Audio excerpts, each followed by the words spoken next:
Welcome to our question and answer video with Colin Bentley, lead reviewer of the 2009 PRINCE2 manual and author of the newly updated PRINCE2 Revealed and PRINCE2 A Practical Handbook. Colin, what is your project management background and what kind of projects have you worked on? I suppose I began project management with IBM, and that really means that most of my early IT projects were IT ones. But after that, I did quite a number of projects with the NHS in Northern Ireland, where that could be anything from projects for ambulance drivers, cafeteria staff, or right up to the building of a new hospital. I also wrote the project management handbooks for the London Stock Exchange, Microsoft Europe and Tesco. As main developer for the PRINCE2 method, how did it differ from its predecessors, Prince and Prompt2? Prompt2 and Prince were focused on IT projects. They contained a lot of IT, the standard processes of design, develop, test, etc. That went well, but a lot of people came up to us and said, we like a lot of the aspects of Prince, like the organisation, the way it deals with changes and risk, and in particular we like the levels of plan, but why do we have to use another method when we're dealing with projects which are not IT? So we decided we'd take out the IT element of Prince, that's when it became Prince2, and made the system generic. At the same time we added the processes, and that gave the whole method a very good lifespan on which people could judge it. How does PRINCE2 Revealed help students before the course starts? And how does PRINCE2 A Practical Handbook support students when the training finishes and they return to the workplace?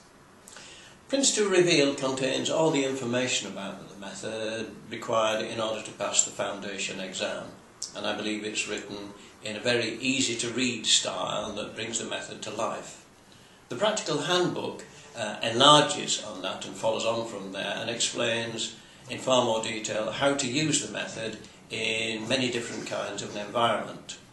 And not only that, it's filled with a lot of cartoons, apart from, I think, being humorous, do bring some serious observations about the method. Can you outline what has been updated from the previous editions? A lot of the wording has been tightened up. A lot of the processes have now been rewritten, so they form almost a series of checklists as to what to do as you move through a project. The old planning process has been dropped, and its content now appears within the plans theme. The management of risk has been upgraded to reflect the latest thinking by OGC on the subject of risk, and some documents have changed. Some have been dropped, some have changed their structure, quite a few have changed their names.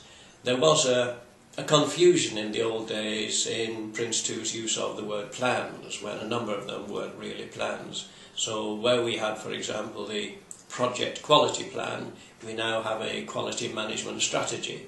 And instead of the communication plan, we now have the communication management strategy.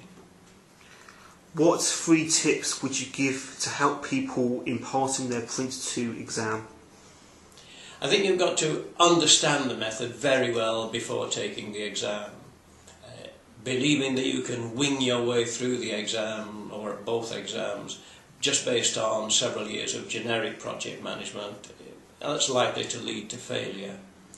There are a number of sample question papers available, and I would certainly recommend very strongly that people try those out so that they can find out what they know and what they actually haven't understood about the method. And finally, I think if you look at the projects in which you're involved or have been recently involved and compare them to the way Prince2 should have handled that, you can make yourself some useful notes, and again that increases your understanding of the method. I think those are good things. And finally, in your opinion, what is the value in having the PRINCE2 qualification? A number of organisations actually insist on people having the PRINCE2 qualifications before they can approach for project management jobs within that organisation. A lot of others insist on contractors for work that is contracted out also having PRINCE2 qualifications. I also think it's the only method that links very closely with other methods to control programmes, a programme support office and centres of excellence.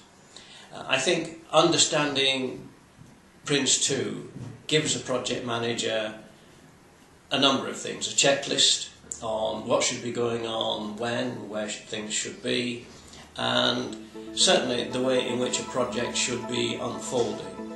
And certainly it gives a project manager a lot of confidence in the approach to any kind of project.